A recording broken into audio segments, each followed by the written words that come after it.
Hello friends, देव study से मैं पूनम कुमारी आपका बहुत बहुत स्वागत करती हूँ। दोस्तों, प्राचीन भारतीय इतिहास को जानने के क्रम में हम लोग आज जैन धर्म विशेषकर महावीर स्वामी के बारे में पढ़ेंगे।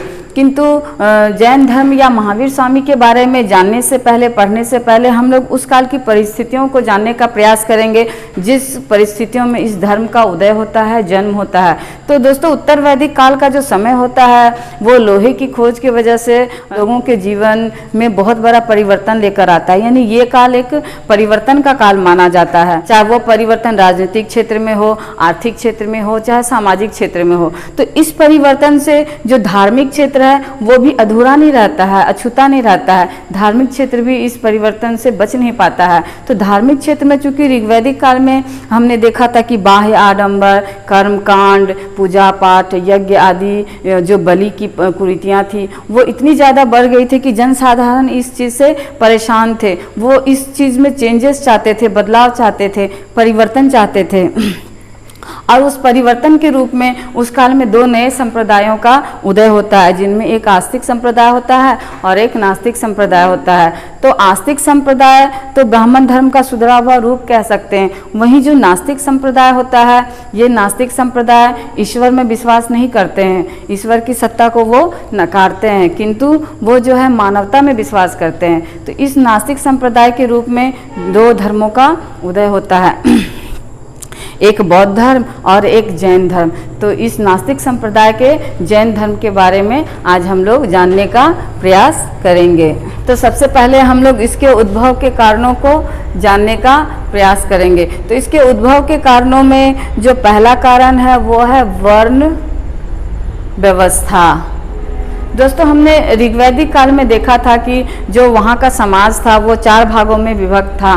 पहला ब्राह्मण, क्षत्रिय, दूसरा तीसरा वैश्य और चौथा शूद्र। तो उस काल का जो ये सामाजिक व्यवस्था था, ये वर्ण व्यवस्था थी, उस समय कर्म आधारित थी। मीन्स ऋग्वेद के 10वें मंडल में इसका जिक्र किया गया है, इस वर्ण व्यवस्था का।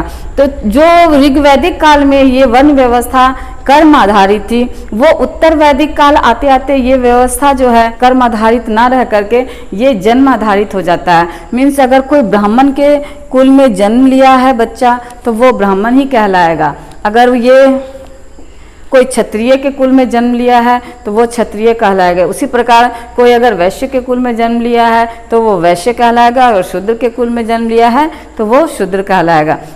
यानी कि जो वर्ण व्यवस्था ऋग्वैदिक काल में कर्म आधारित थी वो कर्म आधारित ना रह करके उत्तर वैदिक काल में जन्म आधारित हो जाती है।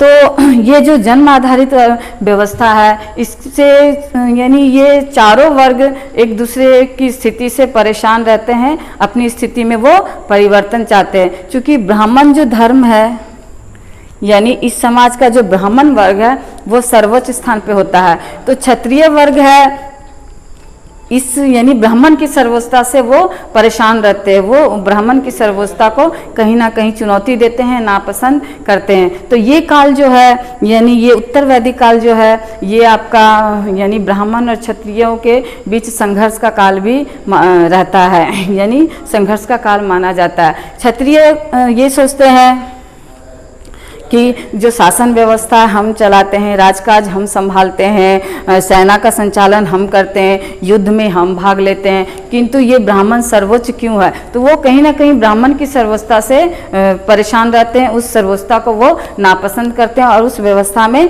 परिवर्तन चाहते हैं। दोस्तों, हम जो देखते हैं महावीर स्वामी जो है और जो गौतम बुद्ध है, जो नास्तिक धर्म में बौद्ध धर्म के संस्थापक माने जाते हैं, और ये महावीर स्वामी जो जैन धर्म के वास्तविक संस्थापक माने जाते हैं, ये भी क्षत्रिय कुल के होते हैं। यानी महात्मा बुद्ध और महावीर स्वामी दोनों ही क्षत्रिय कुल के होते हैं। तो इस वजह से ये जो क्षत्रिय लोग थे ये ब्राह्मण की सर्वोच्चता से यानी परेशान थे, दुखी थे, और वो अपनी यानी इस व्यवस्था को बदलना चाहते थे। वहीं जो वैश्य वर्ग है, यानी ये जो तीसरी श्रेणी में वैश्य वर्ग को रखा गया था, तो ये इकलौता वर्ग रहता है दोस्तों जो राजा को कर देता है। बाकी जो ब्राह्मण है, क्षत्रिय है और ये शूद्र है, ये तीनों वर्ग राजा को कर नहीं देते थे। सिर्फ ये एक वैश्य वर्ग थे जो राजा को कर देते थे।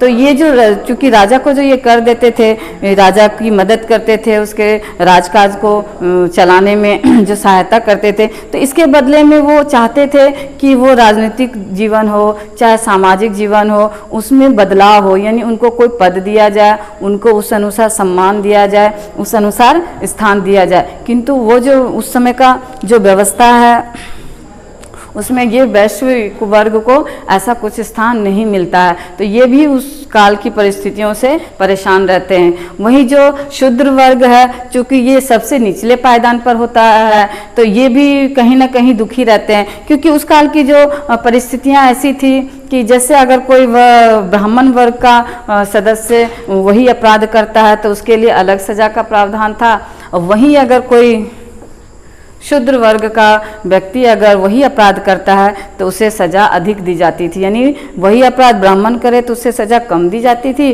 और वही अपराध अगर ये शूद्र करे तो उसे सज़ा अधिक दी जाती थी। तो ये चूँकि सबसे शोषित वर्ग था, तो ये अपने आप ही अपनी स्थिति से दुखी था, परेशान था। तो ये सभी वर्ग अपनी जो व्यवस्था है, अपनी जो स्थान है, अपनी जो पहचान है, उस चीज़ में परिवर्तन चाहते थे, और उस परिवर्तन के रूप में ही इस जैन धर्म का उदय होता है। वहीं इसका दूसरा जो कारण है वो लोहे की खोज मानी जाती है। दोस्तों, लोहे की खोज के वजह से 1000 BC के आसपास लोहे की खोज होती है, और इस लोहे की खोज के कारण कृषि में बहुत बड़ा परिवर्तन आता है। दोस्तों, हमने जो ऋग्वैदिक काल में देखा कि वो लोग पशुपालन पे ज़्यादा जोर देते थे और कृषि पर कम जोर देते थे, यानी पशुपालन को मुख्य व्यवसाय ऋग्वैदिक काल के लोग मानते थे। वहीं उत्तर वैदिक काल में क्या होता है, जब 1000 BC के आसपास लोहे की खोज होती है तो उससे कृषि को एक बहुत बड़ा बल मिलता है, कृषि के क्षेत्र में एक बहुत बड़ा परिवर्तन आता है, क्योंकि जो लोहे के औजार है उसके द्वारा कृषि के क्षेत्र में बहुत से काम लिए जाते हैं और बहुत आसानी से, जैसे पेड़ों की कटाई, जंगलों की सफाई, हल की जुताई, उसमें जो है लोहे से संबंधित जो औजार होते हैं, उपकरण होते हैं, उसका इस्तेमाल बड़े पैमाने पर होता है। और इसकी वजह से क्या होता है कि कृषि का बहुत ज़्यादा विकास हो जाता है। तो कृषि का जो विकास होता है तो लोग पशुपालन को छोड़कर, यानी जो प्राथमिकता पशुपालन को वो लोग देते थे, वो अब प्राथमिकता कृषि को देने लगते हैं। तो ये जो कृषि को जो बल मिलता है लोहे की खोज के वजह से, तो कृषि कार्य में हल का इस्तेमाल होता है, और खेतों को जोतने के लिए हल का इस्तेमाल होता है कृषि कार्य में, और इस हल को चलाने के लिए बैलों की बड़े पैमाने पर आवश्यकता होती थी। तो होता क्या है कि चूँकि उत्तर वैदिक काल में धार्मिक कर्म कांड, यज्ञ आदि की प्रथा बहुत ज़्यादा बढ़ गई थी, तो उस यज्ञ आदि में गाय और बैलों की आहुति दी जाती थी। तो चूंकि इस कृषि कार्य में बैल की आवश्यकता होती थी, और बैलों की संख्या इस धार्मिक कर्मकांड की वजह से दिन ब दिन घट रहे थे, तो इस वजह से जो किसान वर्ग थे, जनसाधारण थे, वो भी इस व्यवस्था में सुधार चाहते थे, क्योंकि उन्हें कृषि कार्य में परेशानी हो रही थी, दिक्कत हो रही थी। तो ये भी इसके उदय का एक कारण माना जाता है, यानी लोहे की खोज भी इसके उदय का एक महत्वपूर्ण कारण होता है। वहीं तीसरा जो इसका कारण है वो है सिक्कों का प्रचलन। उस काल में सिक्के का विकास होने लगा था। जो यूपी और बिहार के कुछ क्षेत्रों से आहत मुद्रा के कुछ साक्ष्य खुदाई के दौरान मिले हैं, तो ये प्रमाणित करते हैं कि उस काल तक जो है मुद्रा का यानी सिक्कों का प्रचलन होने लगा था। तो इन सिक्कों के प्रचलन के कारण व्यापार में एक अभूतपूर्व वृद्धि होती है।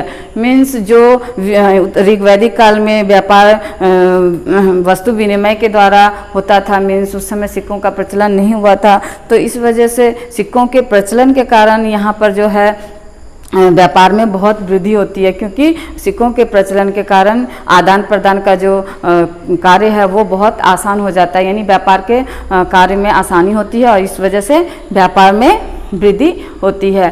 तो ये जो व्यापार में वृद्धि होती है, तो ये व्यापार में वृद्धि करने वाले कौन होते हैं, यानी जो ये व्यापार करने वाले होते हैं ये वैश्य वर्ग होते हैं, यानी वैश्य वर्ग ही व्यापार करते हैं। तो ये वैश्य वर्ग व्यापार भी करते हैं और चूंकि राजा को कर भी देते हैं, तो ये अपनी स्थिति में किसी न किसी रूप में परिवर्तन चाहते थे। क्योंकि इनका जो योगदान है कहीं ना कहीं व्यवस्था में, राज्य को चलाने में कुछ ना कुछ इनका योगदान रहता है, तो ये भी अपनी स्थिति में परिवर्तन चाहते हैं। वो भी राजनीतिक क्षेत्र में चाहे सामाजिक क्षेत्र में एक स्थान चाहते हैं जो उन्हें उनके अनुसार नहीं मिलता है, तो वो भी इस व्यवस्था में परिवर्तन चाहते हैं। तो सिक्कों का प्रचलन भी इसका एक महत्वपूर्ण कारण माना जाता है इसके उद्भव का। अब जो चौथा पॉइंट है वो है युद्ध अनुरागी सभ्यता। तो युद्ध अनुरागी सभ्यता का अर्थ है दोस्तों, हमने सिंधु घाटी सभ्यता में पढ़ा था कि जो सिंधु घाटी सभ्यता के लोग होते हैं वो एक शांति प्रिय लोग होते हैं, यानी वो शांति प्रिय सभ्यता थी, क्योंकि वहाँ पुरातात्विक खुदाई के दौरान कोई भी ऐसा साक्ष्य, कोई भी ऐसा हथियार औजार नहीं मिला है जिससे ये साबित हो कि वो लोग युद्ध वगैरह भी करते थे, यानी वो शांति प्रिय सभ्यता थी कुल मिलाकर। लेकिन जो ये आर्य थे यानी वैदिक सभ्यता वाले, ये युद्ध प्रिय थे, यानी ये युद्ध अनुरागी सभ्यता मानी जाती है। यानी ये लोग आपस में युद्ध अक्सर करते रहते थे, चाहे वो आपस में युद्ध करे चाहे ये अनार्यों से युद्ध करे। अनार्य उनको कहते थे, ये लोग जो आर्य नहीं होते थे उन्हें ये लोग अनार्य कहते थे, और उनसे अक्सर इन लोगों का युद्ध चलता ही रहता था। तो जो ये जनसाधारण थे ये लोग युद्ध से बहुत परेशान थे, क्योंकि युद्ध में बड़े पैमाने पर जान माल की हानि होती है, संपत्ति का नुकसान होता है, सामाजिक आर्थिक क्षेत्र में बहुत सारी परेशानियां आती है। तो ये इस युद्ध से ये लोग परेशान थे, तो इस वजह से ये लोग ऐसा धर्म चाहते थे जो अहिंसावादी हो, यानी जिसमें ये खून खराबा, मार काट, लड़ाई झगड़ा, युद्ध वगैरह जो हो वो वर्जित हो। तो चूंकि जैन धर्म अहिंसावादी धर्म था, तो इसी कारण से यानी जैन धर्म के उदय का एक ये कारण भी माना जाता है युद्ध अनुरागी सभ्यता। तो ये थे दोस्तों इसके उद्भव के 4 कारण, जिसमें पहला वर्ण व्यवस्था है, दूसरा लोहे की खोज है, तीसरा सिक्कों का प्रचलन है और चौथा युद्ध अनुरागी सभ्यता मानी जाती है इसके उद्भव के कारणों में। अब हम लोग जो जैन धर्म में कुछ ऐसे शब्द है जिनका इस्तेमाल बार बार किया गया है, तो उन शब्दों का अर्थ हम लोग जानने का प्रयास करते हैं।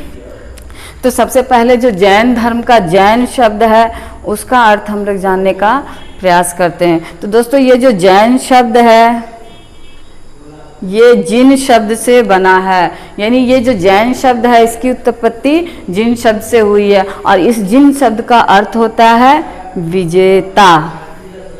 विजेता मीन्स ऐसा विजेता जो अपनी इंद्रियों पर काबू कर रखा हो, अपनी इच्छाओं, अपनी आकांक्षाओं पर काबू रखता हो, वो संयम को प्राथमिकता देता हो और अपनी इंद्रियों को अपने कंट्रोल में, अपने यानी अपने कंट्रोल, अपने काबू में रखता हो, तो उसे ही विजेता कहा गया है। यानी जैन शब्द का अर्थ हुआ विजेता, अपनी इंद्रियों पर काबू रखने वाला, कंट्रोल रखने वाला। अब दूसरा जो इसका महत्वपूर्ण वर्ड है वो है निर्ग्रंथ।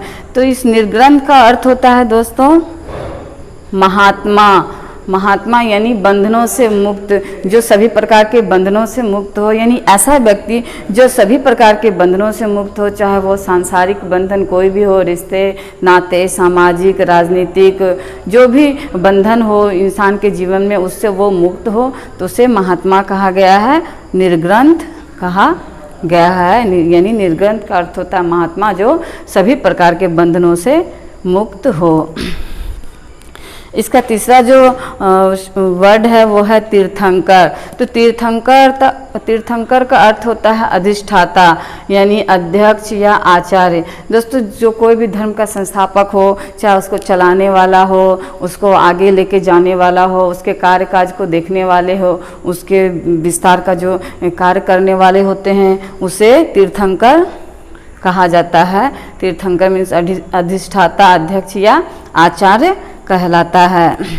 वहीं अब देखते हैं महावीर। तो महावीर का अर्थ होता है साधना के प्रति समर्पण।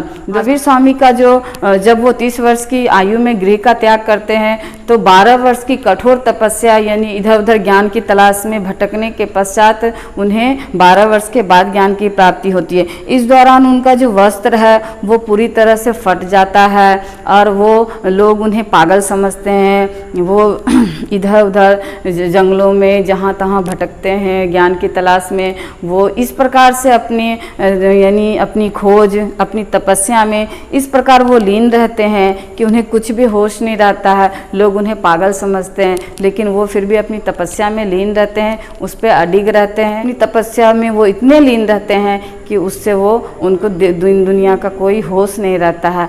तो इस वजह से महावीर यानी उन्हें ज्ञान की प्राप्ति के बाद महावीर कहा गया है। तो महावीर का अर्थ हुआ साधना के प्रति समर्पण। तो ये हमने जैन धर्म से संबंधित कुछ महत्वपूर्ण वर्ड्स को जाना।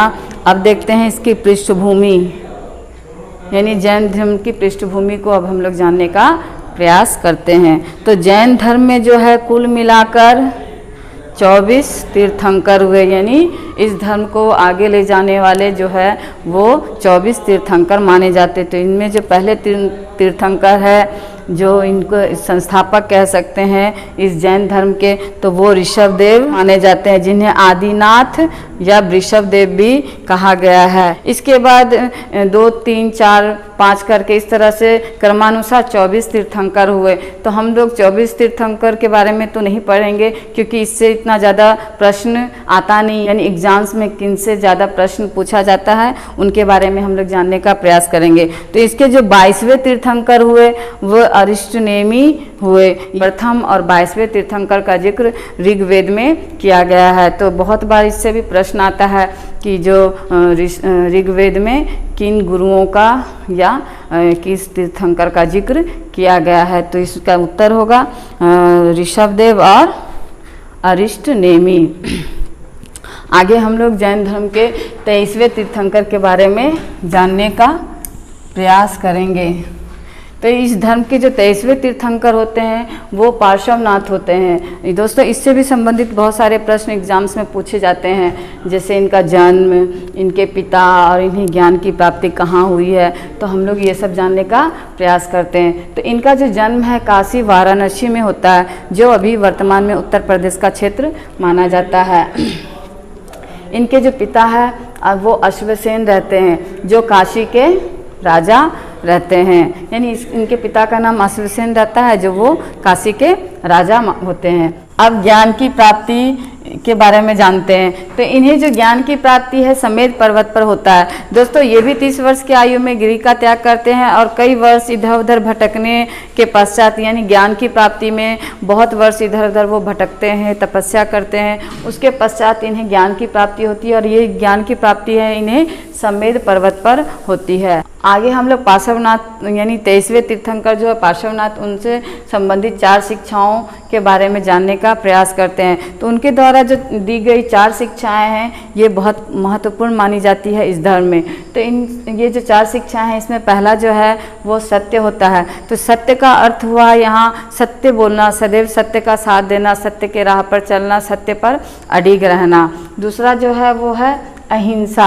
तो अहिंसा का अर्थ यहाँ बहुत व्यापक पैमाने पर माना गया, यानी कि जो अहिंसा की जो परिभाषा है इस जैन धर्म में बहुत व्यापक रूप में दिया गया है। यहाँ अहिंसा का मतलब सिर्फ हिंसा का त्याग करना नहीं है, बल्कि ये जो वृक्ष पेड़ पौधे हैं उसके प्रति भी हिंसा को ये लोग वर्जित मानते हैं। मीन्स इनके अनुसार जो कृषि कार्य है उसके द्वारा भी बहुत से जीव जंतुओं की हत्या होती है, तो ये कृषि कार्य को भी वर्जित मानते हैं। यानी चूँकि इसके वजह से बहुत से जीव जंतु की हत्या होती है, तो इस वजह से इनके अहिंसा में ये कृषि कार्य को भी वर्जित किए हैं।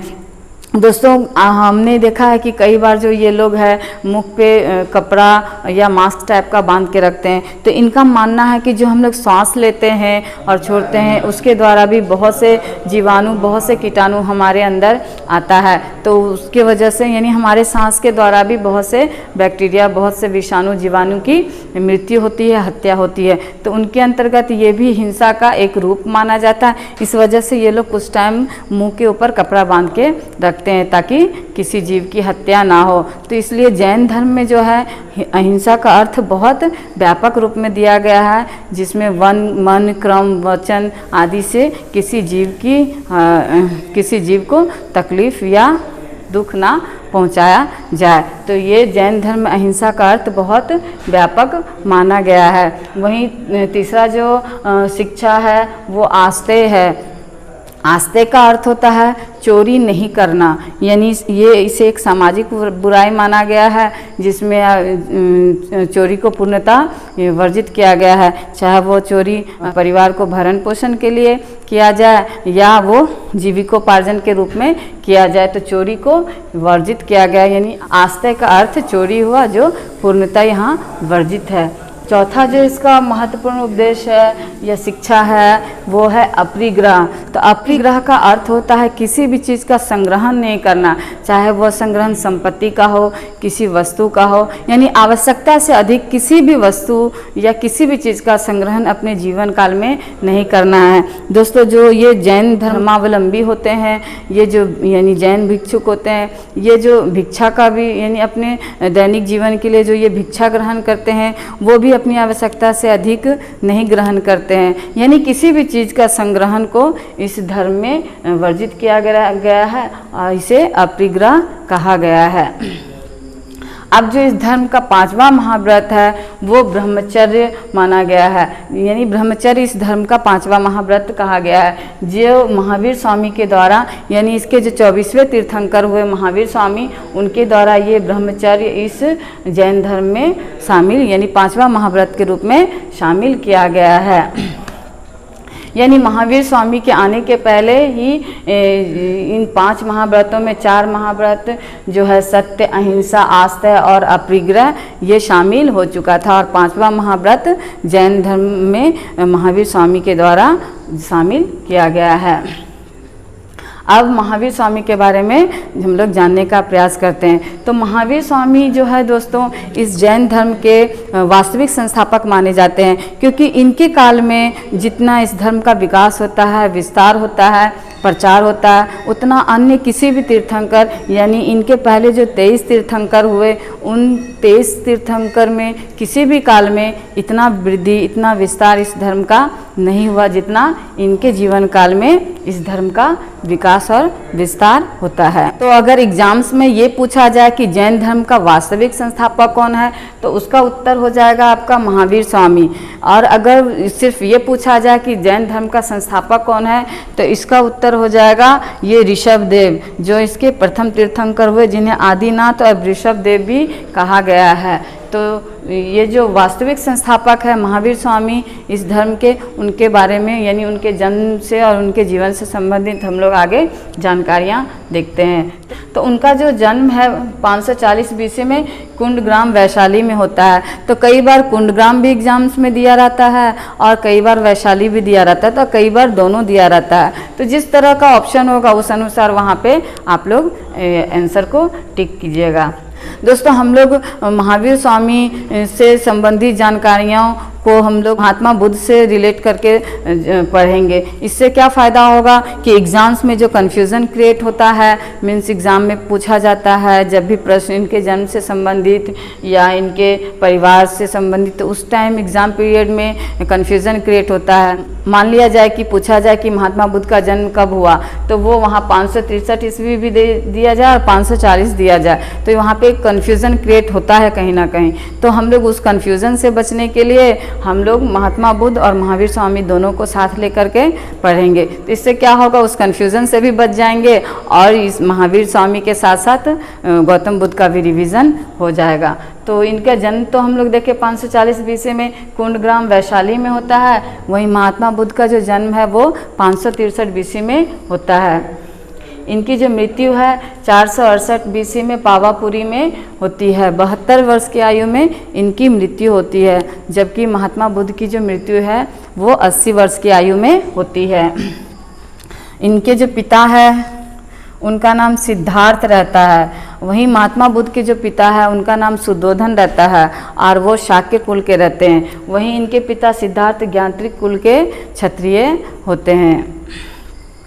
इनकी जो माता है त्रिशला रहती है और उनकी जो माता है उनका नाम महामाया रहता है। तो ये जो महावीर स्वामी की माता त्रिशला है ये चेटक नरेश की बहन रहती है। ये जो चेटक नरेश है ये लिच्छवी के राजा होते हैं। दोस्तों ये वही लिच्छवी है जो बज्जी महासंघ का एक जनपद रहता है और जिसमें सिर्फ भारत ही नहीं बल्कि संपूर्ण विश्व की प्रथम गणतंत्र स्थापित की जाती है। तो ये उसी लिच्छवी नरेश चेटक की बहन रहती है त्रिशला, जिनका विवाह इनके यानी सिद्धार्थ के साथ होता है, यानी ये महावीर की माता रहती है। दोस्तों इसी चेटक की एक पुत्री होती है जिसका विवाह हर्यक वंश के बिंबिसार के साथ होता है। तो ये कई बार एग्जाम्स में इससे रिलेटेड प्रश्न आते हैं कि जो महावीर के समकालीन कौन थे। तो ये जो बिंबिसार है हर्यक वंश का, मगध वंश का शासक, वो जो है ये महावीर स्वामी के समकालीन भी होते हैं और एक प्रकार से संबंधी भी माने जाते हैं। अब इनकी पत्नी के बारे में जानते हैं। तो इनकी पत्नी का नाम यशोदा रहता है, वहीं महात्मा बुद्ध की पत्नी का नाम यशोधरा रहता है। इनकी एक पुत्री होती है जिनका नाम अनुजा या प्रियदर्शनी होता है। वहीं जो महात्मा बुद्ध है उनको एक पुत्र रहता है और उस पुत्र का नाम राहुल रखते हैं।